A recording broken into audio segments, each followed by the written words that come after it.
Now, with owning an E90, the first thing that you're going to notice is that this age. Being in 2021, the car is fairly old. By old, I mean it's tired, things are going to start to go wrong. And with this car right now, I'm going to address something that everybody should be doing when owning an E90 at this time in day. And that is the handbrake adjustment from the inside of the car, and I'm going to show you how to adjust it without having to do any hard work. Let's get into it. So now the reason why you want to do the handbrake up is, I'm going to show you right now inside the car. This is where the handbrake is sitting right now. As you can see, it's quite high.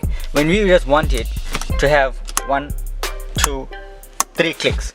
That's the best possible outcome that you want out of it. Now having to pull it up that high is going to cause cable stretch, it's going to be causing too much of damage, you're going to actually feel like there's no handbrakes whatsoever. And the reason why you do this is either when you're changing your brakes or just a simple lining on the inside that's actually damaged. The linings are found on the inside of the drum, of the disc right here. This is what happens when you pull on the handbrake. There's 2 shoes which will push out against the disc, which will actually grab the rear disc from moving, and that's what holds your handbrake. Now I've been babbling around for too long. Let's get into this thing. I'm going to start off by jacking up the rear wheels, and we're going to adjust the handbrake with both the wheels in the air. Let's get into it.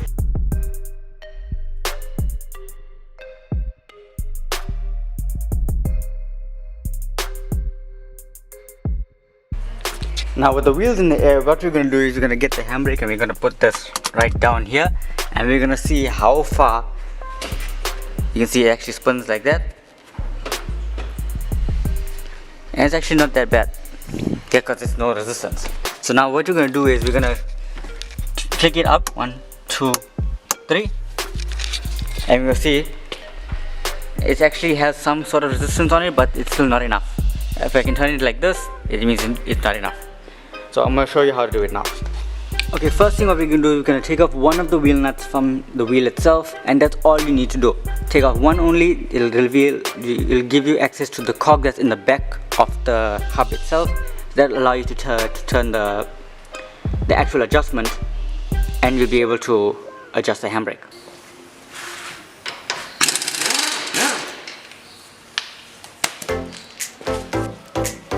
Now with the wheel nut removed, you're going to align it up so that this wheel nut aligns with the hole here. That's exactly where the cog is, right there. So you're just going to take a flathead screwdriver and you're going to make minor adjustments until you are able to get the desired distance of travel that you want. So I'm going to do that right now.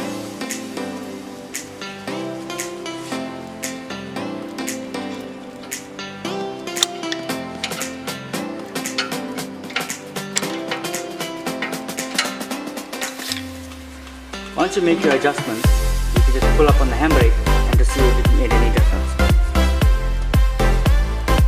With that simple adjustment, getting it to the way I wanted it. There's the handbrake down right now. I'm going to click it out and you can see. Okay, with it right down there, I'm going to spin the wheel. It spins freely. But I'm going to pick it up. 1, 2, 3.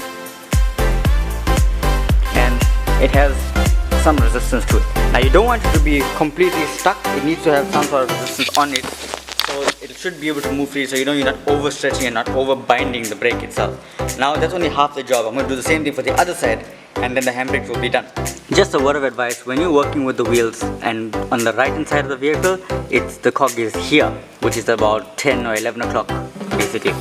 Now when you're going on the passenger side, well, this is the right hand side car, passenger side, left hand side, the cog is going to be on this side, which is about 1 o'clock or 2 o'clock. So you're just going to be on that reference there.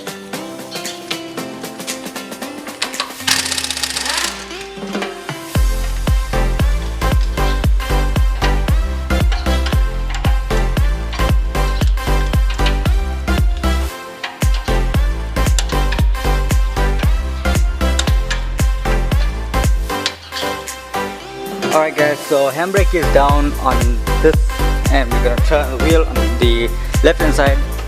As you can see, it's spinning. So I'm going to pull the handbrake up again. 1, 2, 3. And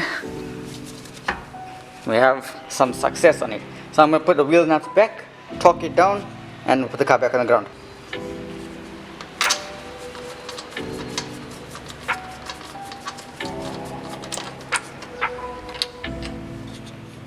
Next thing you want to do is grab a torque wrench and torque it down to 120 Newton meters. I'll leave a conversion in a link annotation somewhere on the screen right now.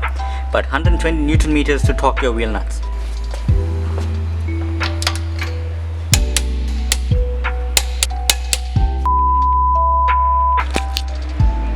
So for lack of continuity, it is 2 days after I finished the video, and this is now the outro. So yeah, that's exactly how it is to adjust the handbrake on the E90. It's fairly easy. Once you get the hang of it, it's fairly simple, and you don't have to worry about it for the next couple of months or the next time you do your brakes, which would depend on how often you drive or whether you still have your car or not. But either way, thank you so much for watching this video. If you did find it helpful, please give it a thumbs up, drop your comments down below, subscribe, share, do all that all fancy things. So yeah, thank you so much for watching. I'll see you guys in the next one. See you guys soon. Peace.